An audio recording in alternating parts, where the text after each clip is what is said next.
Welcome to BRK news. నేను మీ మధు. మిత్రులారా అందరికీ గుడ్ మార్నింగ్.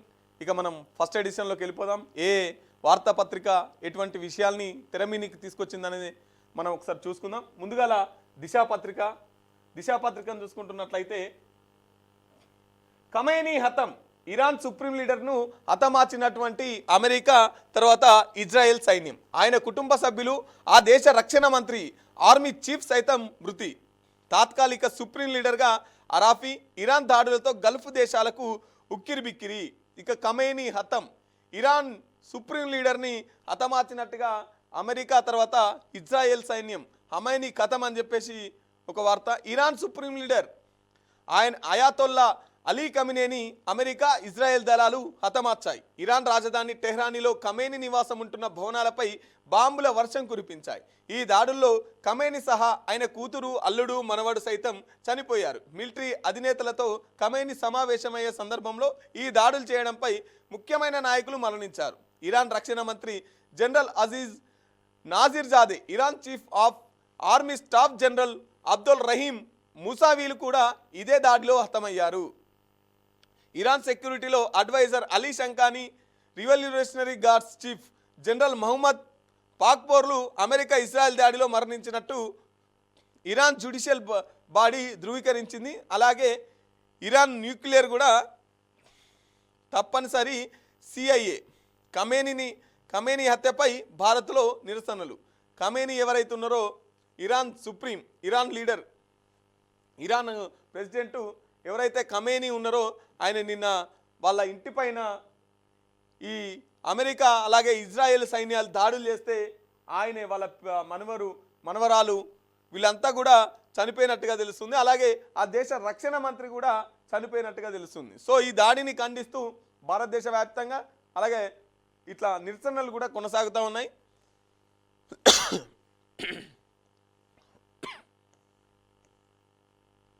48 మంది ఇరాన్ కీలక నేతలు మృతి. ట్రంప్ అంటున్నారు, మా దాడుల్లో 48 మంది ఇరాన్ కీలక నేతలు మరణించారు. 2 రోజుల దాడులో ఇరాన్కు సంబంధించినటువంటి 9వ నేవీ షిప్స్ను ముంచేశాం.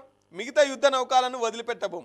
ఇరాన్ కొత్త ప్రభుత్వం మాతో చర్చలు కోరుతున్నది, అందుకు నేను సిద్ధమే. ఈ నిర్ణయం ముందే ఉండాల్సిందని చెప్పేసి ట్రంప్ గారు అంటున్నారు. ట్రంప్ ఎప్పుడైతే మళ్ళీ అమెరికాకు ప్రెసిడెంట్గా అయ్యిండో అప్పటి నుంచి ఎక్కడ చూడు యుద్ధాలే. అటు రష్యా, ఉక్రెయిన్, మొన్న అది, మళ్ళీ ఇవ్వాలి ఇది. ఎప్పుడు చూడు ఒక యుద్ధ వాతావరణాన్ని నెలకొల్పేలాగా చూసుకుంటాడు. చెప్పినట్టు వినడానికి ఇప్పుడు వెనిజులా మొన్న ఎట్లయింది, వెనిజులా పరిస్థితి కూడా అదే కదా. ఎట్లా అయినా సరే ప్రపంచ దేశాలన్నీ తమ గుప్పిట్లో ఉండాలి, లేదంటే యుద్ధాలు కోరుకుంటారు. అమెరికా ఇప్పుడు ఏనా చర్చలు జరుపుకోవాలి కానీ ఇట్లా దాడులు చేసుడు ఎంతవరకు కరెక్టు? ఆ దేశం పైన ఈ దేశ పోళ్ళు దాడులు చేసుడు, ఈ దేశ పోళ్ళ పైన ఆ దేశ పోళ్ళు దాడులు చేసుడు, మొత్తం హింస. చర్చలు జరుపుకోవాలి. మన వెనిజులా పరిస్థితి అదే కదా. పాపం ఆ దేశ అధ్యక్షుడిని బేడీలు వేసుకొని తీసుకుపోయిర్రు, ఇంకో దేశ అధ్యక్షుడిని చంపేసిర్రు. ఏదేమైనా సరే ప్రపంచ దేశాలన్నిటిపైన అమెరికా ఆధిపత్యం చెలాయించాలి. అమెరికా చెప్పినట్టు వినాలి, లేదంటే యుద్ధం, లేదంటే సుంకాలు, లేదంటే ఆ దేశంలో ఎవరిని బతకనియరు, అందరినీ ఎల్లగొడతారు. ఇగో ఈ తీరుగా పరిపాలన కొనసాగిస్తుంది అమెరికా. ఇక ఈ ట్రంప్ వచ్చిన కాడి నుంచి అయితే ఇంకా మరీ ఎక్కువ అయిపోయినాయి ఇవి. అందరూ నిరసన తెలిపారు, అట్లా హతమార్చడం కరెక్ట్ కాదని. 40 ఏళ్ల నా కోరిక తీరింది. నెతన్యాహు, ఉగ్రవాద దేశాన్ని కోలుకోలేని దెబ్బతీసేందుకు 40 ఏళ్లుగా ఎదురు చూస్తున్నా, ఆ కోరిక ఇప్పుడు నెరవేరింది. ఈ ఆపరేషన్లో సహకారం అందించినటువంటి US president Donald Trump, America మిలిటరీకి ధన్యవాదాలు అని చెప్పేసి నెతన్యాహు అంటున్నారు. ప్రతీకారం తీర్చుకుంటాం. ఇరాన్ అధ్యక్షుడు మసూద్, ఖమేనీ హత్యకు తప్పకుండా ప్రతీకారం తీర్చుకుంటాం. ఇది ఇరాన్కు చట్టబద్ధమైన కర్తవ్యం, హక్కు కూడా. ఈ చారిత్రాత్మక నేరానికి కారణమైన వారిపై ప్రతీకారం తీర్చుకోవడం మా చట్టబద్ధమైన హక్కు. ఖమేనీ హత్య ముస్లింల యుద్ధ ప్రకటన అని చెప్పేసి ఆ దేశ అధ్యక్షుడు అంటున్నారు. ఈయన సుప్రీం, ఈయన ఆ దేశానికి పెద్ద దిక్కు లెక్క అన్నట్టు. ఇక మరి ఇరాన్ అధ్యక్షుడు పక్కా మేము పగ తీర్చుకుంటామని చెప్పేసి ఇరాన్ అధ్యక్షుడు అంటున్నారు. ఇది ఒక రకంగా ముస్లింల పైన, ఈ గల్ఫ్ దేశాలపైన ఇటువంటి దాడులు జరగడం, ఇది గల్ఫ్ దేశాలపైన దాడులు కాదు, ముస్లింల మీద దాడులు అని చెప్పేసి ఆ దేశ అధ్యక్షుడు చెప్తా ఉన్నాడు. అలాగే మన తెలంగాణలో హైదరాబాద్లో కూడా ముస్లింలు నిరసన తెలిపినట్టు తెలుస్తూ ఉన్నది. దేశవ్యాప్తంగా ముస్లింలు అంతా నిరసన వ్యక్తం చేశారు. ఖమేనీ హత్యపై భారత్లో కూడా నిరసన. తెలుగు వారంతా అప్రమత్తంగా ఉండాలి. యుద్ధం నేపథ్యంలో భద్రతా మార్గదర్శకాలు పాటించాలి. ఇరాన్ గల్ఫ్ దేశాల్లో ఉన్న వారికి సీఎం రేవంత్ సూచన. యుద్ధం కొనసాగుతున్నట్టు వస్తున్న వార్తల నేపథ్యంలో ఇరాన్ గల్ఫ్ దేశాల్లో తెలుగు ప్రజలు అప్రమత్తంగా ఉండాలని సీఎం రేవంత్ రెడ్డి సూచించారు. అవసరమైతే కేంద్ర ప్రభుత్వంతో సమన్వయం చేసుకొని తగిన చర్యలు తీసుకునేందుకు సిద్ధమవ్వాలని అధికారులను ఆదేశించారు. ఇక ఎవరైతే ఈ గల్ఫ్ కంట్రీలలో తెలుగు ప్రజలు ఉంటారో వాళ్ళు అప్రమత్తంగా ఉండాలి. నిన్నేదో తెలుగు వాళ్ళపైన కూడా వీళ్ళు దాడి చేసినట్టు తెలుస్తూ ఉన్నది, వాళ్ళు గాయాలకు గురైనట్టు తెలుస్తూ ఉన్నది తెలుగు వాళ్ళపైన. మరి వాళ్ళంతా అప్రమత్తంగా ఉండాలి.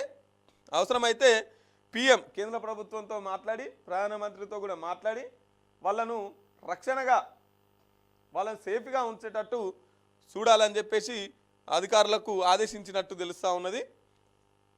ఏదేమైనా కూడా ఈ యుద్ధం అనేది సరి అయినది కాదు.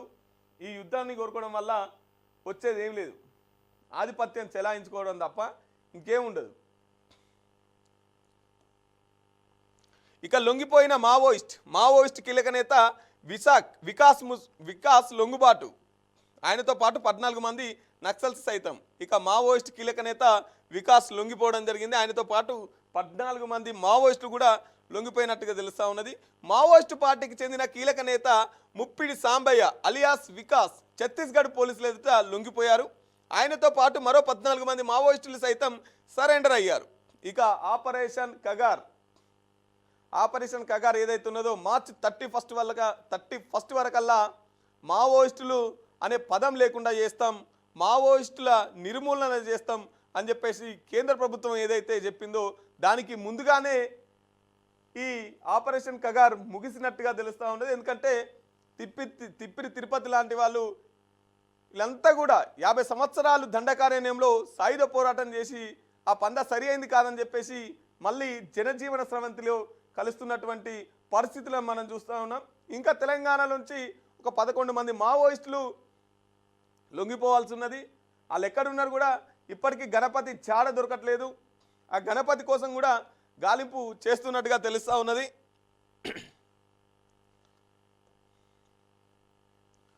బంధువులతో మల్లోజుల వేణుగోపాల్ దశాబ్దాల తర్వాత స్వగ్రామానికి మల్లోజుల.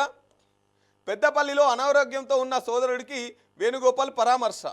పోలీసుల నిఘాలో స్నేహితులు గ్రామస్తులతో మాట ముచ్చట.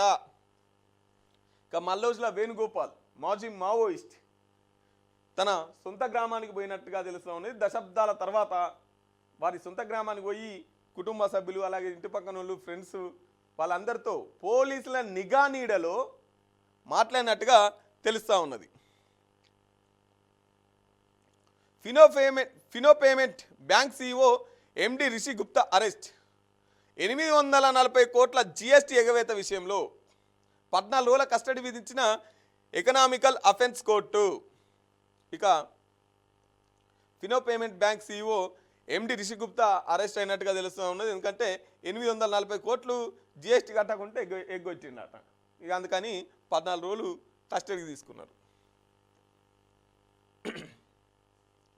తమ్మినేని వీరభద్రంపై అభిశంసన. ఆయన వైఖరిపై CPM కేంద్ర కమిటీ తీవ్ర ఆగ్రహం. ఇప్పటికే రాష్ట్ర కమిటీకి లేఖ అందజేత. 10 ఏళ్లలో పార్టీలో గ్రూపులు క్యాస్టిజం పెంచారని సీరియస్. CPM రాష్ట్ర మాజీ కార్యదర్శి తమ్మినేని వీరభద్రంపై ఆ పార్టీ కేంద్ర కమిటీ అభిశంసన అస్త్రం ఉపయోగించింది. ఈ మేరకు 4.5 పేజీల అభిశంసన లేఖను ఇప్పటికే రాష్ట్ర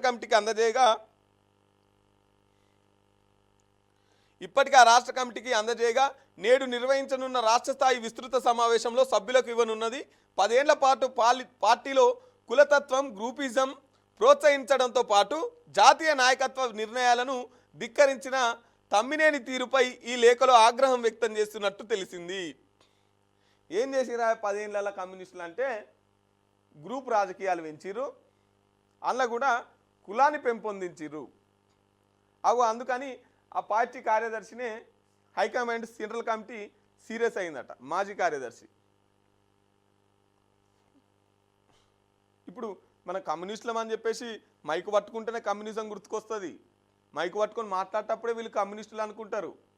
మైకు పట్టుకొని స్టేజ్ కిందికి దిగితే ఈ బూజ్వా రాజకీయ పార్టీలు ఎట్లుంటాయో ఈ లెఫ్ట్ ఆర్గనైజేషన్స్ కూడా కట్టే తయారైనాయి చాలా ఎక్కువ. ఈ ఓన్లీ ఈ సిపిఎంనే కాదు, ఓన్లీ సిపిఎంఏ కాదు, అన్ని ప్రజా సంఘాలు కూడా అట్నే తయారైనాయి ఈ మధ్యలో. ఇప్పుడు వాళ్ళు ఏమని మాట్లాడతారు? ప్రజాస్వామ్యం అని మాట్లాడతారు, కులం నిర్మూలన కావాలని మాట్లాడతారు, అంటరాంతనం పోవాలని మాట్లాడతారు, దోపిడీ లేని వ్యవస్థను చూడాలని కోరుకుంటారు. కానీ కిందోని మీదోటి దోస్తాడు, వాళ్ళే ఆడ ప్రోగ్రామ్ చేసిన 10 రూపాయలు మిగిలితే వాళ్ళకి రూపాయి ఇస్తారు, వీళ్ళు 9 రూపాయలు తీసుకుంటారు. ఇక దీంట్లో ఎండిఎంఎల్ అని దాంట్లో మాలల్లో సంఘం, మాదిగల్లో సంఘం, ఇంకోళ్ళు ఇంకో సంఘం, ఇంకోళ్ళు ఇంకో సంఘం. అందులో పోయి జస్ట్ ఈయన మంచి కొడుతున్నా అంటే ఈయన మాదిగా, ఈయన మాల, ఈయన ఇంకో నాయకుడు, ఈయన ఇంకో నాయకుడు. ఇందులో కూడా మొత్తం కులం పేరుకపోయింది, పెత్తందారిజం పేరుకపోయింది. వదులుతలేరు కుర్చీలు. వీళ్ళ సొంత లాభాల కోసం, వీళ్ళ పెత్తనాల కోసం మీదికి చెప్పేది ఒకటి, లోపల చేసేది ఒకటి. వీళ్ళ దాంట్లో పిల్లను వీళ్ళకే ఇచ్చుకోరు. మళ్ళీ వీళ్ళు మాట్లాడతారు, సమసమాజం గురించి మాట్లాడతారు, ప్రజాస్వామ్యం గురించి మాట్లాడతారు వీళ్ళు. ఇప్పుడు అన్ని ప్రజా సంఘాలు కూడా అట్నే తయారైనాయి, ఒక సిపిఎంఏ కాదు. అయితే మొత్తం మీద అయితే 10 ఏళ్ళలో నువ్వు ఏం చేసినావు? మేము ఏమైనా ఆర్డర్ అయితే దాన్ని కూడా ధిక్కరించినావు, పార్టీలలో గ్రూప్ రాజకీయాలు పెంచినావు, అలాగే కులాన్ని పెంచినావు అని చెప్పేసి హైకమాండ్ సీరియస్ అయిందంట. నేడు రాష్ట్రానికి రాహుల్ ఖర్గే వేరువేరు కార్యక్రమాల్లో పాల్గొననున్న కాంగ్రెస్ అగ్రనేతలు, రాజ్యసభ అభ్యర్థుల ఎంపిక, పార్టీ పనితీరుపై సమీక్ష. మన ఇక్కడ డిసిసి ప్రెసిడెంట్లకు అందరికీ ఇక్కడ క్లాసులు నడుస్తున్నాయి కదా ఈ చెవెల దగ్గర. సో వాళ్ళందరికీ ఆ క్లాసులు నడుతున్నాయి కదా, ఇవాళతో ముగింపు ఆ క్లాసులకు అటెండ్ అయ్యి ఎట్లా పనిచేయాలి, ఎట్లా కొట్లాడాలి అని చెప్పేసి ఏపీ, తెలంగాణ ఈ డిసిసి ప్రెసిడెంట్లతోని ఇవాళ రాహుల్ గాంధీ సమావేశం కాబోతూ ఉన్నారు. ఇంకో మీటింగ్ మీద ఖర్గే వస్తున్నారు. వీళ్ళని ఎదుర్కోవడానికి 2 గ్రూపులు. చాలా రోజుల తర్వాత మళ్ళీ వీళ్ళిద్దరు కలిసి వస్తున్నారు. అప్పుడు ఎలక్షన్లకు వచ్చిర్రు, ఒకసారి అట్నే జర పబ్లిక్ను కూడా కలిసిపోయారు. మరి ఎలక్షన్లో 2023లో వచ్చినాం, 6 గ్యారెంటీలు చూపించినాం, ఇగో నన్ను కాదు చూసి ఓటేయాల్సింది, 6 గ్యారెంటీలను చూసి ఓటేయాలని చెప్పేసి అందరికి చెప్పినాం. మరి 6 గ్యారెంటీలు అందరికి అందుతున్నాయా? అందరికి వస్తున్నాయి 6 గ్యారెంటీలు అని చెప్పేసి కూడా జర పబ్లిక్ను మందలియ్యి తెలుస్తుంది. తుక్కు కూడా సభలో ఏమని చెప్పిండు ఖర్గే, రాహుల్ గాంధీ ఏమని చెప్పిండు? మరి అవన్నీ 2 ఏళ్ళుగా అయిపోతున్నది. ఇప్పటికైనా ఏమన్నా ముంగటికి పోతుందా? పబ్లిక్ అందరికీ వీళ్ళు ఇచ్చిన హామీలు అందుతున్నాయా? మాట మీద మా పార్టీ నిలబడ్డదా? రేవంత్ రెడ్డి చెప్పినా అని ఎత్తుండా? ఇవి కూడా అడుగురి పబ్లిక్ని. రాష్ట్రంలో బుల్డోజర్ పాలన, ఇండ్లను కూల్చడం, భూములను అమ్మడం, మూసి పేరిట సీఎం 1,50,000 కోట్ల స్కామ్ కేటీఆర్.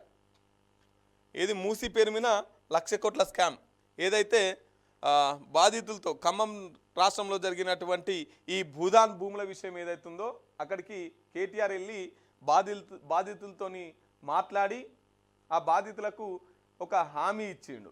ఏమనంటే నెక్స్ట్ మా ప్రభుత్వం మళ్ళీ వస్తే మేము ఇదే భూమిలో మీకు ఇల్లు కట్టిస్తాం, ఇది నా మాట కాదు కేసీఆర్ మాట అని చెప్పేసి కేటీఆర్ బాధితులతో మాట్లాడి ఇటు హైడ్రా పేరు మీద ఇళ్ళను కూలగొట్టుడు, ఇటు మూసీ పేరు మీద ఇళ్ళను కూలగొట్టుడు, ఇప్పుడు ఈ భూదాన్ పేరు మీద ఇండ్లను కూలగొట్టుడు.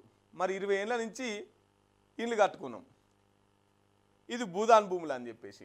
ముచ్చట ఏంటంటే ఈ భూదాన్ భూముల మీద హక్కు కావాలని చెప్పేసి కొంతమంది కోర్టుకు వెళ్ళిరంట. కోర్టుకు వెళ్తే కోర్టు సరే అని చెప్పేసి అక్కడ ఉన్నటువంటి అధికారులకు ఆదేశాలు ఇచ్చింది. మళ్ళీ అధికారులు ఏం చేసిర్రు, లేదు దీని మీద వీళ్ళకి అధికారాలు లేవు, ఇది ఏంది భూదాన్ భూములు, ఇవి గవర్నమెంట్ భూములు అని చెప్పేసి అధికారులు కోర్టుకు సబ్మిట్ చేసిర్రు. అప్పుడు సరే పోనీతి మాదమత దృక్పథంతో తాత్కాలికంగా వాళ్ళకి వసతులు ఏర్పాటు చేయరంటే వీళ్ళు మళ్ళీ మాకు పర్మనెంట్ ఉండేటట్టు ఇక్కడ ఆర్డర్లు ఇయ్యరని చెప్తే లేదు పర్మనెంట్ ఇస్తానికి వీల్లేదు అనగానే కథం వచ్చిర్రు, మొత్తం నిలమట్టం చేసిపోయారు. ఉన్న ఫలంగా ఒక్కోళ్ళు 10 లక్షలు 20 లక్షలు పెట్టి ఇల్లు కట్టుకున్నారు. అలా బుల్డోజర్ వచ్చింది, మొత్తం నిలమట్టం చేసేసింది. ఇక అంటే ఇంకొంత మాట ఏమవుతున్నదంటే ఇది గత బీఆర్ఎస్ సర్కార్లోనే ఇట్లా చేద్దామని అనుకున్నారు. బుల్డోజర్ల కిరాయిలు కూడా ఇచ్చిర్రు, కానీ వాళ్ళు ఆ ధైర్యం చేయలేకపోయారు. ఇప్పుడు కోర్టు తీర్పొచ్చుడుతోని ఈ కాంగ్రెస్ గవర్నమెంటు ఇట్లా చేసిరా అని చెప్పేసి అంటున్నారు. ఇక మొత్తం మీద అయితే రాష్ట్రంలో బుల్డోజర్ పాలన. మరి అది గవర్నమెంట్ భూమేనా, పేదలకు చెందితే ఏమవుతుంది, పేదలకు పట్టాలు ఇస్తే ఏమవుతుంది, అక్కడ బతుకున్న వాళ్ళంతా పేదోళ్ళే కదా, గవర్నమెంట్ భూమే కదా. ఇల్లు లేని వాళ్ళు ఇల్లు కట్టుకుంటే తప్పేముంది గవర్నమెంట్ భూమిలా. మరి రాష్ట్ర ప్రభుత్వం వాళ్ళకి పట్టాలు ఇవ్వాలి కదా. మరి ఇప్పుడు రోడ్డు మీద పడ్డారు వాళ్ళు ఎడిగిపోయి బతకాలి, వాళ్ళకి పునరావాసం అన్నా కల్పించాలి కదా, పునరావాసం కల్పించాలి కదా. ఇంకో ఆల్టర్నేట్గా ఇంకో ఇల్లు చూపించి అమ్మాయి ఇది గవర్నమెంట్ భూమి ఇలా మనం ఉండటానికి వీల్లేదని చెప్పేసి అప్పుడు కాల్ చేపియాలి. ఉన్న ఫలంగా వాళ్ళు ఇల్లు కూల కొడితే ఎడకపోయి బతకాలి వాళ్ళు. సేమ్ ఇట్నే మూసీలో కూడా అట్నే జరిగింది. కనీసం దానికి డిపిఆర్ కూడా రెడీ చేయలేదు. డిపిఆర్ కూడా రెడీ చేయకముందుకే ఇండ్లన్నీ కూలగొచ్చిర్రు. హైడ్రా విషయంలో అదే జరుగుతుంది. హైడ్రా విషయంలోనేమో పెద్దోళ్ళ భూములు ముట్టుకుంటలేరు, పేదల భూములను మొత్తం నేలమట్టం చేసేస్తున్నారు. మూసీ విషయంలోనే డిపిఆర్ రెడీ కాకముందుకే ఇండ్లన్నీ కూలగొచ్చిర్రు. 2 ఏళ్ళు అవుతుంది. ఒక్కదానికన్నా ముగ్గు పోసిర్రా, ఇంటిగ్రేటెడ్ స్కూళ్ళకు ముగ్గు పోసిర్రు, ఏం దాకా వచ్చినాయి. కేసీఆర్ కట్టిన వాటికి రిబ్బన్లు కట్ చేసుడు తప్ప మీరు సొంతంగా కట్టి దేనికన్నా రిబ్బన్లు కట్ చేసినవి ఉన్నాయా? అన్ని శంకుస్థాపనలే, ప్రారంభోత్సవాలు ఎప్పుడు? ఏమన్నా అంటే ఏడికి పోతే ఆడికి పోవాలి, ఆ జిల్లాకు ఇన్ని కోట్ల నిధులు కేటాయిస్తున్నాం అని చెప్పాలి, కొబ్బరికాయ కొట్టాలి, రావాలి. మరి ఆ పని ఏం దాకా వచ్చింది? ఇంటిగ్రేటెడ్ స్కూల్ ఏం దాకా వచ్చినాయి? 2 ఏళ్ళు అవుతుంది. ఒక్కదానికి రిబ్బన్ కటింగ్ చేసింది లేదు. ఆ బీఆర్ఎస్ పార్టీ వాళ్ళు బ్రిడ్జిలు కట్టిపోతే వీటికి రిబ్బన్లు కట్ చేసుకుంటూ వస్తున్నారు. వాళ్ళు కట్టిన వాటికి వీళ్ళు రిబ్బన్లు కట్ చేస్తున్నారు. కూలగొట్టుడు తప్ప కట్టుడు వస్తలేదు అంటుర్రు ఇప్పుడున్న సర్కార్కి.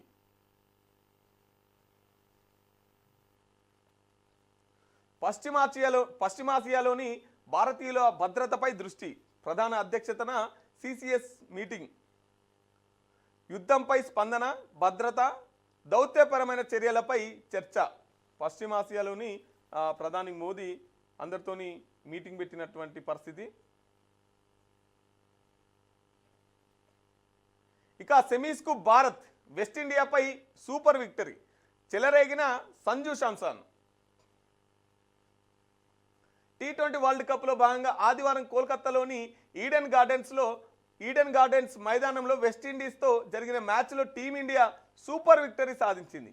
చివరి వరకు ఉత్కంఠగా నెలకొనగా స్టార్ బ్యాటన్ సంజు శాంసన్ భారీ ఇన్నింగ్స్ ఆడి జట్టును విజయ తీరాలకు చేర్చాడు. దీంతో టీమిండియా సెమీస్లోకి అడుగుపెట్టింది. తొలుత బ్యాటింగ్కు దిగిన విండీస్ జట్టు 20 ఓవర్లలో 4 వికెట్ల నష్టానికి 159 పరుగులు చేసింది. తర్వాత లక్ష్య ఛేదనకు దిగిన టీమిండియా 5 వికెట్ల నష్టానికి మరో 4 బంతులు మిగిలి ఉండగానే 199 పరుగులు చేసి విజయం సాధించింది. ఈ మ్యాచ్లో చెలరేగిన సంజు శాంసన్ 50 బంతుల్లోనే 97 పరుగులు చేశాడు. ఇక నిన్న మ్యాచ్ అయితే మామూలుగా లేదు. వెస్టిండియాపై సూపర్ విక్టరీ, పొట్టు కొట్టిరు.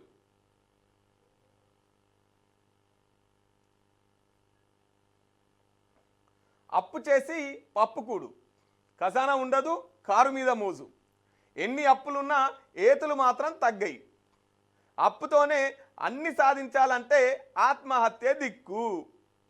మన ఖజానాలో చిల్లి గవ్వ ఉండదు కానీ కారు మీద మోసు పడతాం, పూట గడిచే దిక్కుండదు కానీ పక్కింటోళ్ళ లెక్క డూప్లెక్స్ ఇంట్లలో దర్జాగా బతకాలనుకుంటాం. దీంతో జేబులో పైసలు లేకున్నా అప్పు చేసి ఆడంబరాలకు పోయి అడ్డంగా బుక్ అవుతున్నారు మనోళ్ళు. ఉద్దర దొరికింది కదా అని ఊర్లు పల్లెలు కొనేంత జోష్లో అప్పుల మీద అప్పులు చేసి ఆఖరికి పానాల మీదకి తెచ్చుకుంటున్నారు.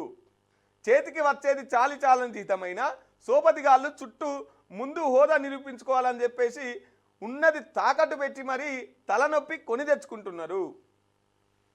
చీటీ కట్టడానికి ఓ లోన్, ఆ లోన్ తీర్చడానికి క్రెడిట్ కార్డ్, ఆ క్రెడిట్ కార్డు బిల్లు కట్టడానికి ఇంకో దోస్తు దగ్గర అప్పు, ఇలా అప్పుల చట్రంలో చిక్కుకుపోతున్నాం. అప్పు అవసరం తీర్చడానికే కాదు, టైం వస్తే ప్రాణం తీయడం దానికి తెలుసు. ఈ విషయాన్ని మర్చిపోయి అప్పు చేసి పప్పుకూడు తింటున్న వారి బతుకు బండి పట్టాలు దబ్బుతున్నది. వాస్తవం, మెజారిటీ పీపుల్ జీవితాలు ఇట్నే ఉన్నాయి. మెజారిటీగా అంటే ఇవి ఎక్కువ ఎవరికి ఉంటాయి అంటే మధ్యతరగతి వాళ్ళకు ఉంటాయి. లగ్జరీగా బతకాలి, దోస్తుల ముందు నిరూపించుకోవాలి.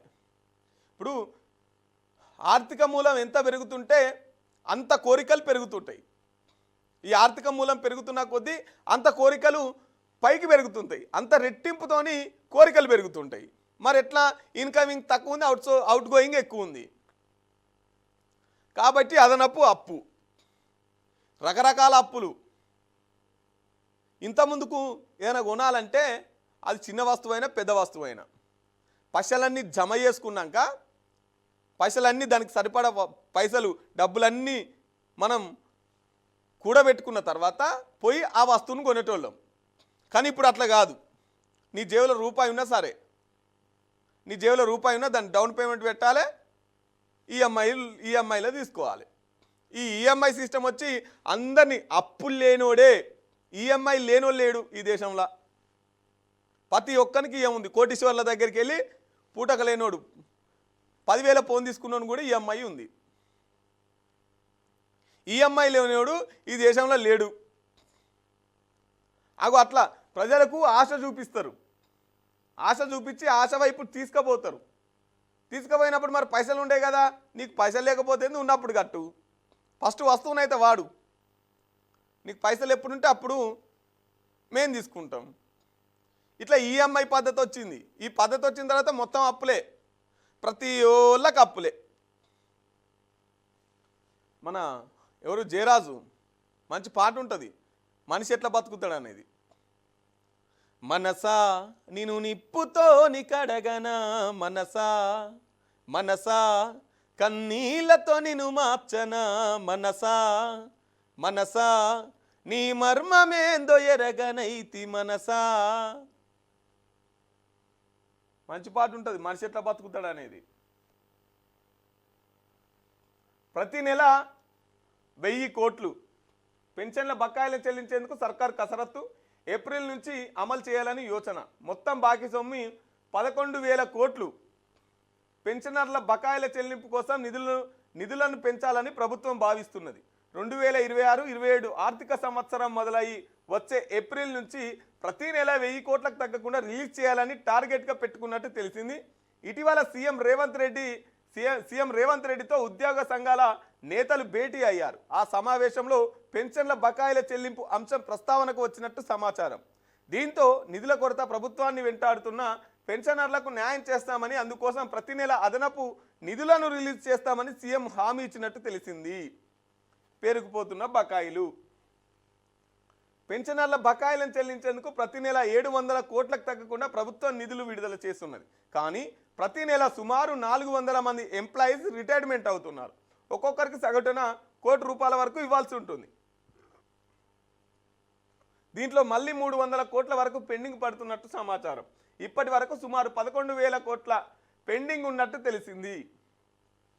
ఇది ఇలానే కొనసాగితే పెన్షన్లలో అసంతృప్తి పెరిగిపోవడంతో పాటు బకాయిలను క్లియర్ చేయడం సాధ్యం కాదని ప్రభుత్వం గుర్తించింది. ఎవరైతే ఈ రిటైర్మెంట్ అయ్యారో వాళ్ళకి పెన్షన్ వస్తలేదు. ఇది చాలా సమస్య. ఈ ఉద్యోగస్తులకేమో డిఏలు వస్తలేవు, ఈ పెన్షనర్లకేమో పెన్షన్ వస్తలేదు. సంవత్సరానికి ఏడాదికి 700 కోట్లు పెడుతున్నారు, కానీ 400 మంది రిటైర్డ్ అవుతున్నారు. వాళ్ళకు 400 కోట్లు పోవాలన్నాయి. ఇక మిగతా ఈ పెండింగ్లన్నీ వీళ్ళకి పింఛన్లు ఎప్పుడు వేయాలి, వీళ్ళకు ఈ పెండింగ్లన్నీ ఎప్పుడు తీర్చాలి? 11,000 కోట్ల పెండింగ్ ఉందంట. ఓన్లీ రిటైర్మెంట్ ఉద్యోగుల పింఛన్లకే. మరి అలా చాలా పెద్దగా ఉంటాయి, వాళ్ళ స్థాయిని బట్టి వాళ్ళ శాలరీని బట్టి ఆ పింఛన్ ఉంటుంది. అట్లా 11,000 కోట్ల బకాయిలు ఉన్నాయట. రైట్, ఇక ఇది దిశాపత్రిక. ఒకసారి వెలుగు దిన పత్రికను చూసుకునే ప్రయత్నం చేద్దాం. బగ్గుమన్న హార్ముజ్ జలసంధి. అయాతుల్లా అలీ ఖమేనీ హత్యకు ప్రతీకారంగా హార్ముజ్ జలసంధి గుండా వెళ్తున్న ఒక ఆయిల్ ట్యాంకర్పై ఇరాన్ దాడి చేసింది. దాడి సమయంలో ట్యాంకర్పై 15 మంది భారతీయులు, 5 ఇతరులు ఉన్నారు.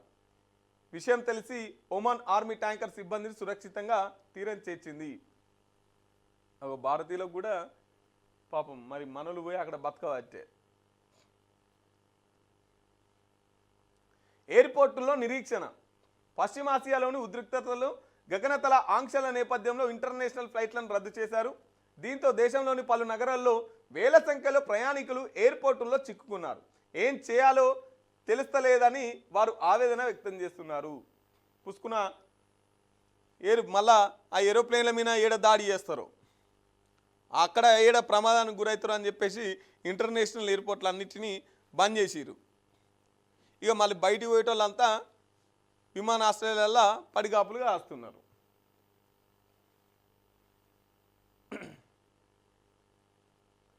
బడిలో ఫస్ట్ డే నుంచే టిఫిన్. వచ్చే అకాడమిక్ ఇయర్ నుంచి స్కూళ్లు రీఓపెన్ అయ్యే తొలి రోజు నుంచే బ్రేక్ఫాస్ట్ స్కీమ్ను అమలు చేసేలా సర్కార్ కసరత్తు చేస్తున్నది. ప్రీ ప్రైమరీ నుంచి 10వ తరగతి వరకు చదువుతున్న సుమారు 20 లక్షల మంది స్టూడెంట్లకు ఉదయం పూట పోషకాహారం అందించనున్నారు. ఇక మధ్యాహ్నం బువ్వ అయిపోయింది. అప్పుడు మొన్న 10వ తరగతి ఎగ్జామ్స్ అన్నప్పుడు వాళ్ళకు స్నాక్స్ కూడా పెట్టిరు. ఇక ఇప్పుడు టిఫిన్. పొద్దుగాల స్నానం చేయాలి, పోవాలి, బయట టిఫిన్ చేయాలి, మధ్యాహ్నం బువ్వ పెడతారు, అది తినాలి, స్నాక్స్ పెడతారు, తీసుకోవాలి, ఇంటికి రావాలి. గింతే. బయటకి ఎందుకు పోతున్నాం అంటే తినడానికి పోతున్నాం. అది తిండి ఏమైనా చక్కగా ఉంటుందంటే మనం రోజు వార్తలలో చూస్తూనే ఉన్నాం, ఆడ ఫుడ్ పాయిజన్ జరిగింది, ఈడ ఫుడ్ పాయిజన్ జరిగింది, ఈడ ఫుడ్ పాయిజన్ జరిగింది. బయటకు పోతలేరు విద్యార్థులు. టిఫిన్ కట్టైనా సరే, పొద్దుగాల పూట హోటళ్ళ నుంచి టిఫిన్ తెచ్చిచ్చైనా సరే, మధ్యాహ్నం ఇంటికంచెల్లి బాక్స్ పంపించినా సరే ప్రైవేట్ బళ్ళకు పోతున్నారు. గవర్నమెంట్ బళ్ళకు పోతలేరు విద్యార్థులు. అలా ముందుగా బలెకెట్లా తీసుకుపోవాలి అది చూడుర్రి. విద్యార్థుల సంఖ్య ఎట్లా పెరగాలి అది చూడుర్రి. తెలంగాణ వచ్చిన తర్వాత 10 ఏళ్లల్లో 8 లక్షల మంది విద్యార్థులు బడికి దూరం అయ్యారు. ఆ 8 లక్షల మంది విద్యార్థులు ప్రైవేట్ స్కూళ్ళకు పోతున్నారు. తెలంగాణ వచ్చిన తర్వాత కదా ఇదంతా జరుగుతున్నది. మీరు టిఫిన్ పెడితేనో, స్నాక్స్ పెడితేనో, మధ్యాహ్నం 2 గుడ్లు ఎక్కువ ఇస్తేనో ఇది కాదు కోరుకునేది. ఆ స్కూళ్ళలో విద్య, ఆ ఫ్యాకల్టీ టీచర్లను పెంచండి, అక్కడ ఉన్నటువంటి పరిసరాలను పెంచండి. ఇప్పటికి పాడుపడ్డ బంగ్లాలే కదా, ఇప్పటికల్లా టాయిలెట్స్ ఉండయి.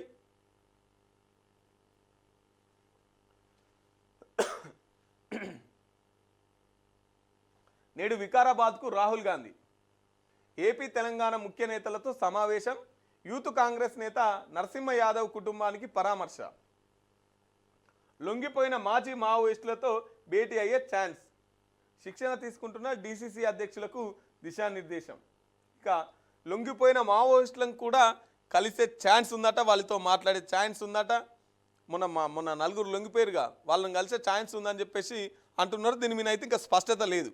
మొత్తం మీద అయితే ఈ వికారాబాద్లో శిక్షణ తీసుకుంటున్నటువంటి డీసీసీ తెలంగాణ, ఆంధ్ర ఈ 2 రాష్ట్రాలకు సంబంధించినటువంటి డీసీసీ అధ్యక్షులను కలిసి వాళ్ళకు దిశానిర్దేశం, ఏ విధంగా పార్టీని బలోపేతం చేయాలి, ఏ విధంగా పార్టీని ప్రజల్లోకి తీసుకెళ్లాలి అనేది దిశానిర్దేశం డీసీసీ అధ్యక్షులకు రాహుల్ గాంధీ గారు దిశానిర్దేశం చేయబోతున్నట్టుగా తెలుస్తూ ఉన్నది. మరి కలుస్తాడా ఈ మాజీ మావోయిస్టులను లేదా అనేది మరి ముందు చూడాలి మనం. ఓ పక్క ఇటు ఖర్గే, ఇంకో పక్క రాహుల్ గాంధీ కొంత ఎయిర్పోర్ట్లోనే మీటింగ్ పెట్టినట్టుగా తెలుస్తూ ఉన్నది. ఎయిర్పోర్ట్లోనే ముందుగాల మీటింగ్ పెట్టి ఆ తర్వాత వికారాబాద్కు వచ్చే ఛాన్స్ ఉన్నది. మరి ఈ మాజీ మావోయిస్టులను కలుస్తారా లేదా, కలిస్తే వాళ్ళని ఏమన్నా రాజకీయాలకు రమ్మంటారా, వాళ్ళతోనేమన్నా పార్టీ గురించి ఏమైనా చర్చిస్తారా?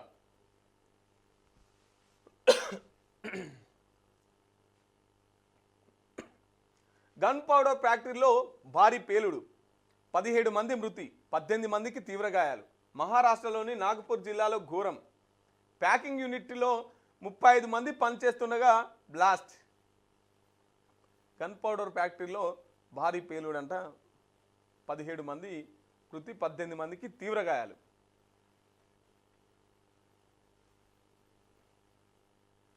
బీటెక్ సెకండ్ ఇయర్లో డైరెక్ట్ అడ్మిషన్లు ఇవ్వద్దు, ఫస్ట్ ఇయర్ నుంచే చదవాల్సిందే. పాలిటెక్నిక్ లాటరల్ ఎంట్రీ బంద్. సర్కార్కు తెలంగాణ విద్యా కమిషన్ సిఫారసులు, డిప్లొమా ఇక ఇంటర్తో సమానం. టెక్నికల్ ఎడ్యుకేషన్ బోర్డు రద్దయ్యే ఛాన్స్. ఇక డిప్లొమా ఇంటర్తో సమానం. ఇప్పుడు ఇంతకుముందుకు ఇంటర్ చేసి ఇప్పుడు ఐటీఐ ఇటువంటి కోర్సులు చేసేది, ఇప్పుడు అవన్నీ కూడా ఈ 2 సంవత్సరాల కాలపరిమితి ఉన్నాయి ఏమున్నాయో అవి కూడా ఇంటర్ కిందకే వస్తాయి. బీసీల పదవి కాలం 5 ఏళ్లకు పెంచాలి. వర్సిటీలో కాంట్రాక్ట్ లెక్చరర్లలో అర్హులైన వారిని పర్మనెంట్ చేయాలి. ఇకపై గెస్ట్ కాంట్రాక్ట్ నియామకాలు బంద్ చేయాలని ప్రతిపాదనలు. రాష్ట్రంలో టెక్నికల్ ఎడ్యుకేషన్లో కీలక సంస్కరణలు తెలంగాణ విద్యా కమిషన్ సిఫారసులు చేసింది. ప్రధానంగా పాలిటెక్నిక్ డిప్లొమా పూర్తి చేసిన విద్యార్థులు నేరుగా ఇంజనీరింగ్ 2వ సంవత్సరంలో చేరేలా లాటరల్ ఎంట్రీ విధానానికి స్వస్తి పలకాలని సూచించింది. ఏం చేయాలి, వాళ్ళు ఫస్ట్ ఇయర్ నుంచి మళ్ళీ జాయిన్ కావాలి. పాలిటెక్నిక్ కాలేజీలతో పాటు ఐటీఐలన్నీ కొత్తగా ఏర్పాటైన యంగ్ ఇండియా స్కిల్స్ యూనివర్సిటీ పరిధిలోకి వెళ్లాలని ప్రతిపాదించింది. విద్యారంగంలో తీసుకోవాల్సిన సంస్కరణలపై సీఎం రేవంత్ రెడ్డికి 3 రోజుల క్రితమే కమిషన్ చైర్మన్ ఆకునూరి మురళి నివేదిక అందించారు. ఇందులో కీలక సూచనలు చేశారు. ప్రస్తుతం పాలిటెక్నిక్ కోర్సు పూర్తి చేసిన విద్యార్థులు ఈసెట్ ద్వారా నేరుగా ఇంజనీరింగ్ బీటెక్ సెకండ్ ఇయర్లో చేరే అవకాశం ఉంది. కానీ ఇకపై ఆ విధానాన్ని రద్దు చేయాలని కమిషన్ సూచించింది. ఇక డైరెక్ట్ సెకండ్ ఇయర్ పోతానికి వీల్లేదిగా, మొత్తం మీద చెప్పేది ఏంటంటే మళ్ళీ ఫస్ట్ ఇయర్ నుంచి మళ్ళీ చదువుకోవాలన్నట్టు.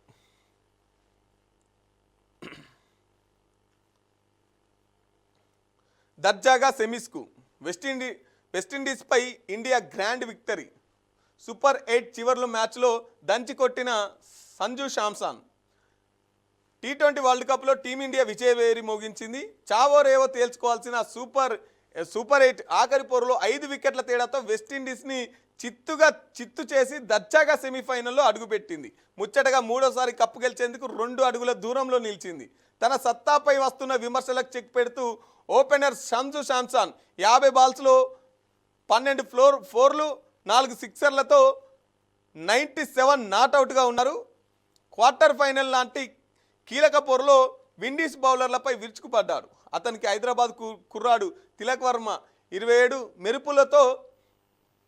మెరుపులు తోడవడంతో కరాబియన్ టీం ఇచ్చినటువంటి 196 రన్స్ టార్గెట్ని ఈజీగా చేసింది. ఇండియా T20 వరల్డ్ కప్లో సెమీస్కు చేరడం ఇది 6వసారి. గురువారం ముంబైలోని వాకండే స్టేడియంలో జరిగే 2వ సెమీఫైనల్లో ఇంగ్లాండ్తో టీమిండియా తలపడనుంది. ఇరాన్ సుప్రీం లీడర్ ఖమేనీ మృతి. పక్కా సమాచారంతోనే ఇజ్రాయెల్ అమెరికా అటాక్. శనివారం తొలి దాడిలోనే ఖమేనీతో పాటు 4 కుటుంబ సభ్యులు మృతి. రక్షణ మంత్రి, రెవల్యూషనరీ గార్డ్స్ కమాండర్, ఇతర నేతలు హతం. 40 రోజులు సంతాప దినాలు ప్రకటించిన ఇరాన్. ఆ దేశంలో ఒకవైపు విషాదం, మరోవైపు సంబురాలు. ప్రపంచవ్యాప్తంగా పలు దేశాల్లో షియా ముస్లింస్ల నిరసనలు. గల్ఫ్ దేశాల్లో 27 అమెరికా బేస్లపై ఇరాన్ దాడులు. ఖమేనీ హత్యను ఖండించిన రష్యా, చైనా, ఉత్తర కొరియా. ఇరాన్ పగ్గాలు చేపట్టిన తాత్కాలిక లీడర్షిప్ కౌన్సిల్.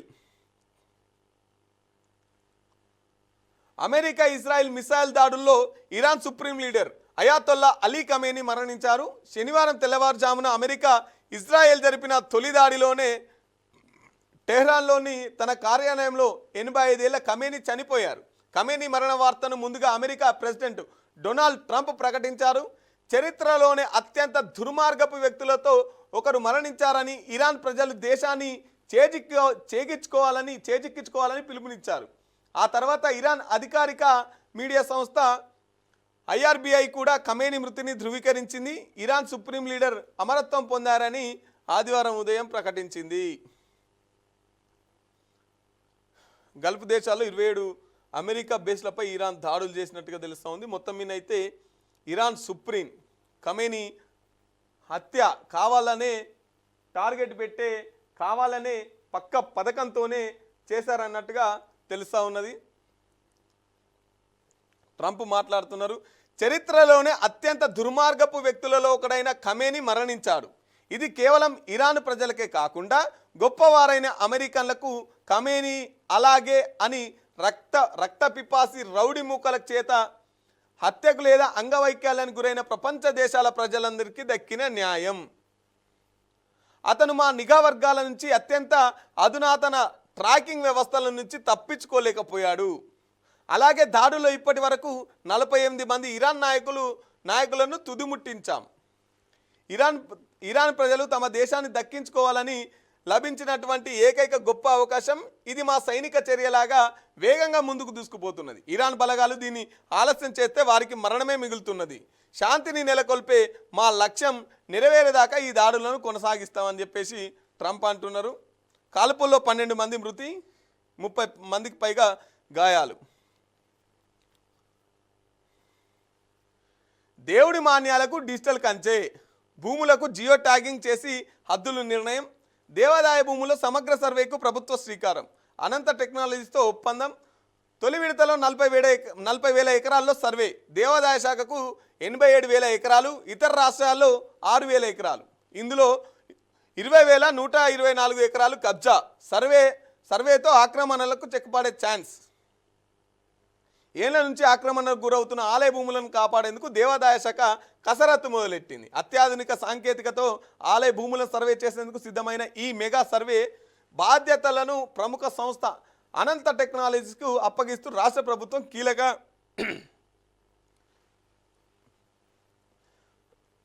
కీలక నిర్ణయం తీసుకున్నది. దీనికి సంబంధించి ఇప్పటికే సంస్థ వర్క్ ఆఫ్ ఆర్డర్స్ కూడా ఇచ్చింది. సర్వే పనులు సజావుగా సాగేందుకు దేవాదాయ శాఖ అసిస్టెంట్ కమిషనర్ల ఎగ్జిక్యూటివ్ ఆఫీసర్లకు క్షేత్రస్థాయిలో పూర్తి సహకారం అందించాలని ఉన్నతాధికారులకు ఆదేశాలు జారీ చేశారు. సర్వే బృందాలకు కావాల్సినటువంటి రికార్డులు, సరిహద్దుల వివరాలు అందించాలని సూచించారు. ఆలయ భూముల పరిరక్షణలో భాగంగా చేపడుతున్నటువంటి ఈ ప్రాజెక్టులో తొలి విడతగా 40,000 ఎకరాల విస్తీర్ణంలో సర్వే నిర్వహించనున్నారు. కాగా సర్వే పూర్తయిన వెంటనే ఆలయ భూముల వివరాలు, నక్షా హద్దులు ఆన్లైన్లో అందుబాటులోకి వస్తాయి. ఇక ఈ దేవుళ్ళ భూములను కాపాడుకోవడం పెద్ద యుద్ధం అయిపోయింది. ఈ అక్రమార్కులు, ఈ కబ్జారాయిళ్ళు దేవుళ్ళ భూమి అని వదలకుండా కూడా దేవుళ్ళ భూమిని కూడా కబ్జా పెడుతున్నారు. కాబట్టి దానికి డిజిటల్ మనం ఫోన్లో చూసుకోవచ్చు. ఫోన్లో వీడియో నిలబడుతుంది. దేవాదాయకు సంబంధించినటువంటి దేవుని మాన్యమా లేకపోతే ప్రైవేట్ ల్యాండా, ఏ ల్యాండ్ అనేది డిజిటల్ హద్దు. ఇదంతా దేవుని భూమే. కాగిన నూనెతో క్యాన్సర్ ముప్పు. 180 డిగ్రీలు దాటితే విషంగా మారుతున్న ఆయిల్. మళ్ళీ మరిగించిన నూనెలో పాలిసైక్లిక్ కెమికల్స్. పెద్దపేగు, క్యాన్సర్, గుండె జబ్బు, బీపీలకు కారణం ఇదే. Hyderabad CSIR, IICT, Vijayawada Maris Stella కాలేజీలో రీసెర్చ్ రిపోర్టులో వెల్లడి. మనం ఇష్టంగా తినే వేపుళ్ళు, బజ్జీలు లాంటి డీప్ ఫ్రైడ్ ఆహారం వెనుక ప్రాణాంతకమైన స్లో పాయిజన్ దాగి ఉందని శాస్త్రవేత్తలు హెచ్చరిస్తున్నారు. పదే మరిగించిన నూనెతో వంటకాలు, ప్రాణాంతక వ్యాధులు వచ్చే ప్రమాదం ఉందని చెబుతున్నారు. ఒకసారి మరిగించిన నూనెను పదే పదే వేడి చేయడం వల్ల అది 180 డిగ్రీ సెల్సియస్ దాటాక విషతుల్యంగా మారుతుందని, దీనివల్ల పెద్దపేగు, క్యాన్సర్, గుండె జబ్బు, బీపీ లాంటి తీవ్ర అనారోగ్య సమస్యలు తలెత్తుతున్నాయని తేల్చారు. హైదరాబాద్లోని సిఎస్ఐఆర్, ఐఐసిటి, విజయవాడ మారిస్టెల్లా కాలేజీ పరిశోధకులు జరిపినటువంటి తాజా అధ్యయనంలో దిగ్భ్రాంతికర విషయాలు వెలుగులోకి వచ్చాయి. నూనెను 180 డిగ్రీల కంటే ఎక్కువ వేడి చేసినప్పుడు అందులో జరిగే రసాయన మార్పులు నేరుగా మన డిఎన్ఏ మీద దాడి చేస్తాయని ఈ నివేదిక స్పష్టం చేసింది. ఇప్పటికే మళ్ళీ వేడి చేసిన నూనె వాడడం ద్వారా వచ్చే సమస్యలు ప్రపంచవ్యాప్తంగా ఉన్న రీసెర్చ్లను సైంటిస్టులను రివ్యూ చేసి వాటిని మన దేశ పరిస్థితులకు అన్వయించి ఒక రిపోర్టును తయారు చేశారు. ఈ రిపోర్టులో ఇటీవలే international clinical and medical case report జర్నల్లో పబ్లిష్ అయింది. క్యాన్సర్ వస్తుందట. క్యాన్సర్ ఎందుకు వస్తుందట అంటే వేడి చేసిన నూనెనే. మరి ఇప్పుడు హోటల్ కొన్ని కక్కుడు తోటలు ఉంటాయి. ఏం చేస్తారు వాళ్ళు? ఆ నూనెను పారవేయరు కదా, ఆ నూనెను పక్కన పెట్టరు కదా, సూతున్నారా అని చెప్తారు. ఈ ఉన్న నూనెలనే మళ్ళీ మంచి నూనె పోస్తారు. అలా మొత్తం మీద కడాయి నింపుతారు, అందులోనే ఎత్తారు. దీనికి ఇష్టంగా తింటారు. ఈ నడుమ ఎవరు ఇళ్ళల్లో వండుకొని తినట్లా.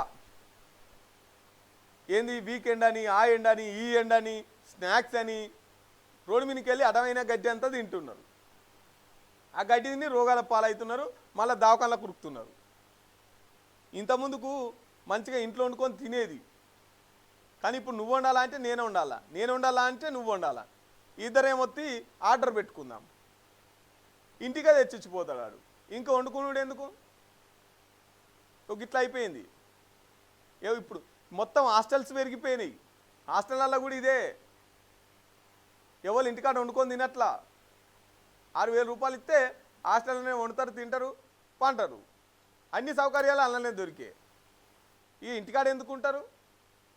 ఇక రోగాలు రాకపోతే ఏమొస్తాయి?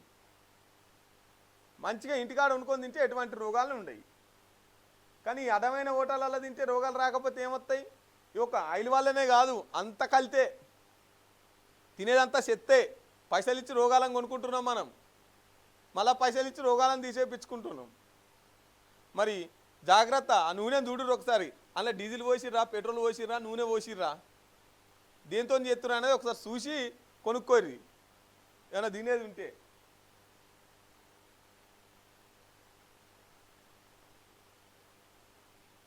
రైట్, ఇది వెలుగు దినపత్రిక. ఒకసారి ఆదాబ్ హైదరాబాద్ పత్రికను చూసుకునే ప్రయత్నం చేద్దాం. మాజీ మంత్రి మల్లారెడ్డికి ఈడీ నోటీసులు. పీజీ మెడికల్ కాలేజ్ సీట్లు బ్లాక్ చేశారని దర్యాప్తు. గత ఏడాది జూన్లో మల్లారెడ్డి నివాస కార్యాలయాలపై ఈడీ సోదాలు. మేనేజ్మెంట్ కోటా కింద కోటి నుంచి 2.5 కోట్లకు విక్రయించినట్లు గుర్తించినటువంటి ఈడీ మొత్తం 12 మెడికల్ కాలేజీల్లో తనిఖీలు. కీలక డాక్యుమెంట్లు, పెన్ డ్రైవ్లు, హార్డ్ డిస్కులు సైతం స్వాధీనం. ఇక మాజీ మంత్రికి మళ్ళీసారి ఈడీ నోటీసులు ఇచ్చింది. ఎందుకంటే పీజీ మెడికల్ కాలేజీల సీట్లు బ్లాక్ చేసిరట. ఆయన పనే అది. కొత్త చేసేదేముంది? మరి ఎట్లా పాలమ్మి, పూలమ్మి, పెరుగమ్మి చేస్తే గిన్ని కాలేజీలు ఎట్లా పెట్టాలి? గిన్ని దవాఖానలు ఎట్లా కట్టాలి? కంపు వాసనలో ఉండలేకపోతున్నాం. బోయగూడలోని నర్సింగ్ కళాశాల డ్రైనేజ్ సమస్య. గాంధీ ఆసుపత్రిని ముట్టడించేందుకు యత్నించిన నర్సింగ్ విద్యార్థులు. గత నెల రోజులుగా అధికారులకు చెప్పినా పట్టించుకొని వైనం. దుర్వాసనతో ఇబ్బందులు ఎదుర్కొంటున్న విద్యార్థులు. గాంధీ ఆసుపత్రి సూపరింటెండెంట్కి వినతి పత్రం అందజేసిన నర్సింగ్ విద్యార్థులు తమ సమస్యలను వెంటనే పరిష్కరించాలని డిమాండ్లు. నర్సింగ్ కాలేజీల డ్రైనేజ్ సమస్య వచ్చిందట. ఆఖరికి ఈ ధర్నాలు, దీక్షలు ఏం దాకా వచ్చినాయి అంటే మా డ్రైనేజీ సమస్యను తీర్చండి అని ధర్నాలు, దీక్షలు, వినతి పత్రాలు ఇస్తే తప్ప పట్టించుకోనటువంటి స్థితిలోకి మనం వెళ్ళిపోయినాం. ఈ సమస్యను వాళ్ళే వచ్చి గుర్తించి సమస్యను తీర్చాలి, లేదంటే ఎవరైనా చెప్పితే వచ్చి చేసిపోవాలి. కానీ దీని మీద కూడా పోరాటం చేయాల్సి వస్తుంది. అవి గాడికి పోయినాం మనం.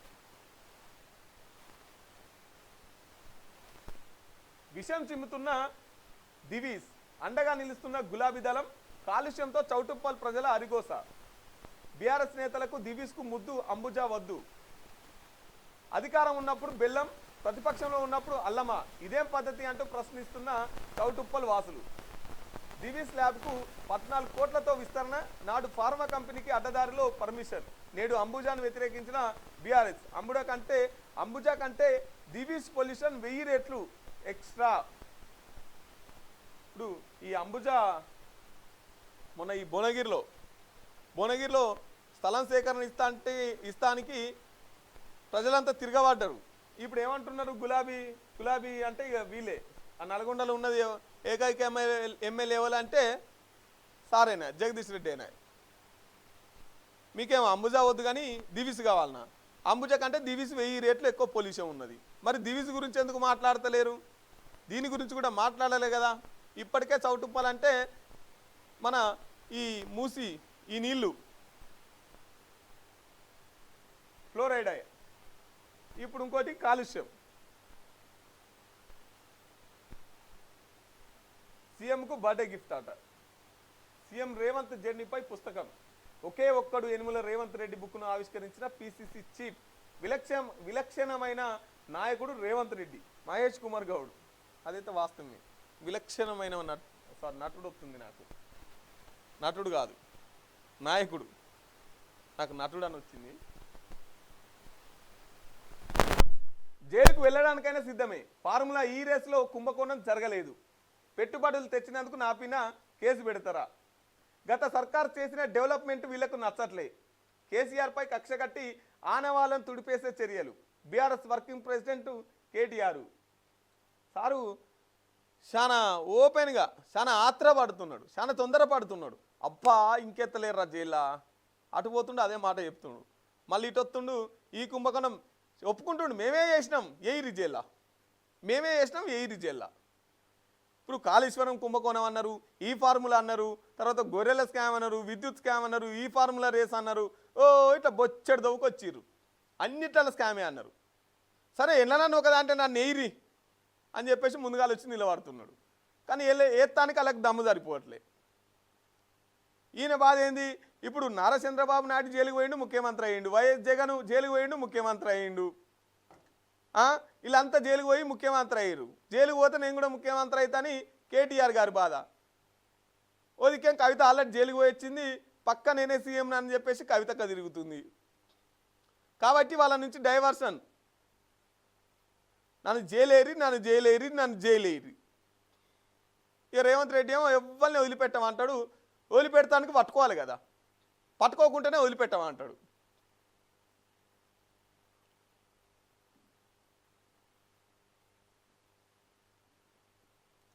మధ్యలో రూల్స్ మార్చొద్దు. ప్రభుత్వ ఉద్యోగాలపై సుప్రీం కీలక తీర్పు. రిక్రూట్మెంట్ విషయంలో జాగ్రత్తలు వహించాలి. ప్రాసెస్లో ఉన్నప్పుడు ఎలాంటి మార్పు చేరాదు. ఒకసారి నియమ నిబంధనలు పెట్టాక అవే ఫైనల్. వాటిని మరోసారి మార్చడానికి వీలేదని స్పష్టీకరణ. 5 సభ్యుల ధర్మాసనం విచారణ. నియామక ప్రక్రియ నిబంధనలు మధ్యలో మార్చలేమంటున్న సుప్రీంకోర్టు.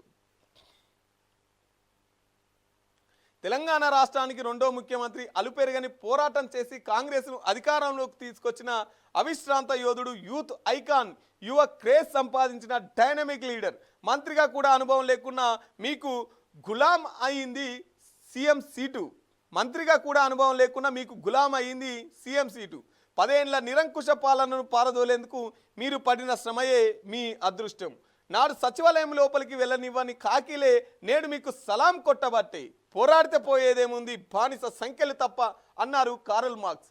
మిమ్మల్ని చూస్తుంటే కష్టపడి పని చేస్తే ఎంత ఎత్తుకైనా ఎదుగొచ్చనేది నిరూపితమైంది. ఈరోజు జన్మదినం జరుపుకుంటున్నటువంటి తెలంగాణ ముఖ్యమంత్రి యనుమల రేవంత్ రెడ్డి గారికి జన్మదిన శుభాకాంక్షలు.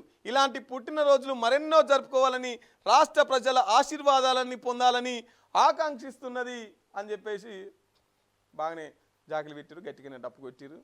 అలాగే మన తరఫు నుంచి కూడా తెలంగాణ ముఖ్యమంత్రి రేవంత్ రెడ్డి గారికి జన్మదిన శుభాకాంక్షలు తెలుపుతూ రైట్. ఇక ఇవ్వండి ఈరోజు ప్రధాన వార్తా పత్రికల్లో వచ్చినటువంటి ప్రధాన వార్తా విశేషాలు.